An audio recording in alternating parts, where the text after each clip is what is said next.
નમસ્કાર મારા સનાતની પરિવાર આધ્યાત્મની દુનિયામાં આપ સર્વેનું ખૂબ ખૂબ સ્વાગત છે।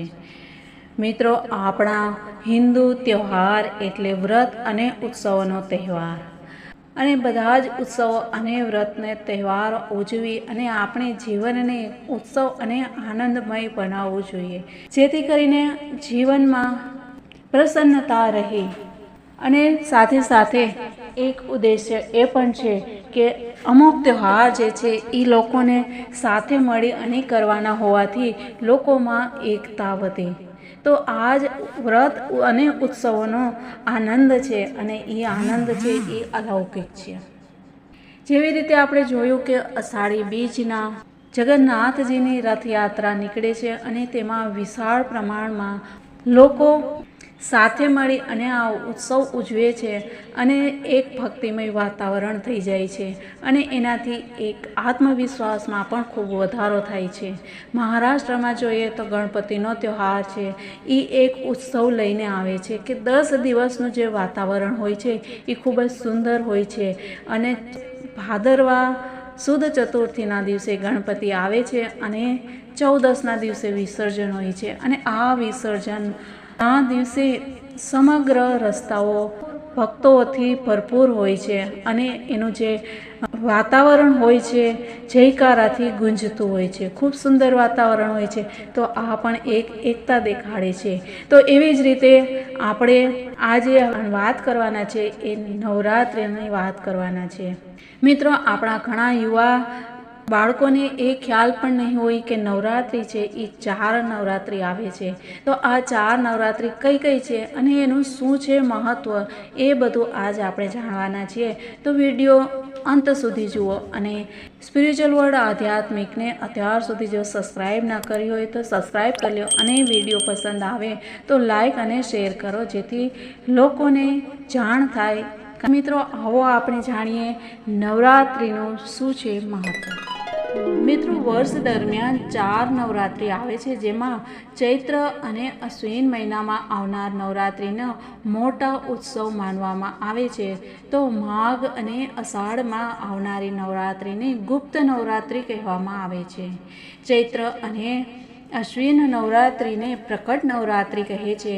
તો આ રીતે 2 પ્રકટ નવરાત્રિ અને 2 છે એ ગુપ્ત નવરાત્રિ હોય છે। હાલમાં અત્યારના અષાઢ મહિનો ચાલી રહ્યો છે, અને 6 જુલાઈથી મિત્રો ગુપ્ત નવરાત્રિ પ્રારંભ થઈ ગઈ છે, અને 15 જુલાઈના દિવસે ફદલી નવમીના દિવસે ગુપ્ત નવરાત્રિ સમાપ્ત થશે। આ નવરાત્રિમાં તંત્ર મંત્ર શીખવા માટે ગુપ્ત નવરાત્રિ ખાસ મહત્ત્વ છે। ગુપ્ત નવરાત્રિમાં 10 મહાવિદ્યાઓનું મહત્ત્વ છે।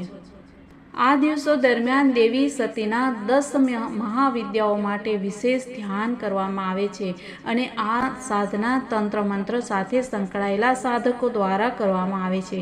સામાન્ય લોકોએ દેવી દુર્ગા અને તેના 9 સ્વરૂપોની પૂજા કરવી જોઈએ।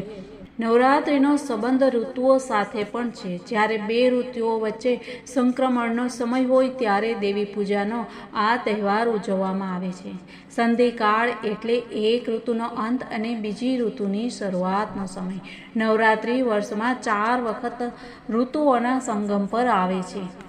અષાઢ મહિનામાં નવરાત્રિના સમયે ઉનાળાની ઋતુ પૂરી થાય છે અને વરસાદની શરૂઆત થાય છે। આસો મહિનાના નવરાત્રિ સમયે વરસાદની ઋતુ પૂરી થાય છે અને શિયાળાની ઋતુ શરૂ થાય છે। માઘ મહિનાની નવરાત્રિ સમયે શિયાળાની ઋતુ પૂરી થાય છે અને વસંત ઋતુની શરૂઆત થાય છે, અને ચૈત્ર મહિનાની નવરાત્રિ સમયે વસંત ઋતુ સમાપ્ત થાય છે અને ઉનાળાની ઋતુ શરૂઆત થાય છે। કોઈ પણ નવરાત્રિ હોય એમાં આપણે સાફ સફાઈનું ધ્યાન રાખવું ખૂબ જ જરૂરી છે, કેમ કે ગંદકી જીવનમાં દરિદ્રતા લાવે છે। ગુપ્ત નવરાત્રિમાં સામાન્ય લોકોએ માત્ર સાત્વિક પૂજા અને હવન કરવા જોઈએ। ગુપ્ત નવરાત્રિ દરમિયાન તામસિક વસ્તુઓથી દૂર રહેવું જોઈએ, જેમાં માંસ, દારૂ, લસણ અને ડુંગળીનું સેવન ન કરવું જોઈએ। આ દિવસોમાં દેવીના રુદ્ર સ્વરૂપની પૂજા કરવામાં આવે છે, જે સામાન્ય લોકો માટે નથી હોતી। ગુપ્ત નવરાત્રિમાં તંત્ર વિદ્યા માટે પૂજા કરવામાં આવે છે। નવરાત્રિ દરમિયાન મોડેથી ઉઠવું ન જોઈએ અને આળસથી દૂર રહેવું જોઈએ। ગુપ્ત નવરાત્રિમાં દુર્ગા સપ્તશતીનો પાઠ દરેક લોકો કરી શકે છે। આયુર્વેદ મુજબ ઉપવાસ કરવાથી આપણા પાચન તંત્રને રાહત મળે છે. ખાવાની ટેવમાં સંયમ રાખવાથી આપણે રોગોથી સુરક્ષિત રહીએ છીએ અને શરીરની રોગ પ્રતિકારક શક્તિ વધે છે. જ્યારે આપણે આપણા ખાનપાનમાં સંયમ જાળવીએ છીએ ત્યારે આપણને આળસ નથી લાગતી અને આપણું મન પૂજામાં મગ્ન રહે છે. પૂજા પછી એકાગ્ર મનથી કરવામાં આવતા અન્ય કાર્યોમાં પણ આપણને સફળતા અવશ્ય પ્રાપ્ત થાય છે. નવરાત્રિના દિવસોમાં માતા દેવીના ભક્તો શરીરને ઉર્જા પ્રદાન કરવા માટે ખોરાકનો ત્યાગ કરે છે અને ફળ ખાય છે. પૂજા, જપ, તપ અને ધ્યાન મનને શાંત કરે છે અને નકારાત્મક વિચારોને દૂર કરે છે. ગુપ્ત નવરાત્રિમાં 10 મહાવિદ્યાઓ કઈ છે? તો મિત્રો, ગુપ્ત નવરાત્રિમાં મા કાલી, તારાદેવી, ત્રિપુર સુંદરી, ભુવનેશ્વરી, માતા છિન્નમસ્તિકા, ત્રિપુરા ભૈરવી, મા ધુમાવતી, માતા બગલામુખી, માતંગી અને કમલાદેવીની પૂજા કરવામાં આવે છે. મિત્રો, આ થઈ ગઈ મહત્વપૂર્ણ નવરાત્રિ બાબતની વિશેષ વાતો જે દરેક લોકોને ખ્યાલ હોવી જોઈએ. કેમ કે આપણે આપણા વ્રત, તહેવાર અને આપણી સનાતન પરંપરાઓનું છે એનું ધ્યાન હંમેશા હોવું જોઈએ અને આપણે આ જ વસ્તુને આગળ વધારવાની છે.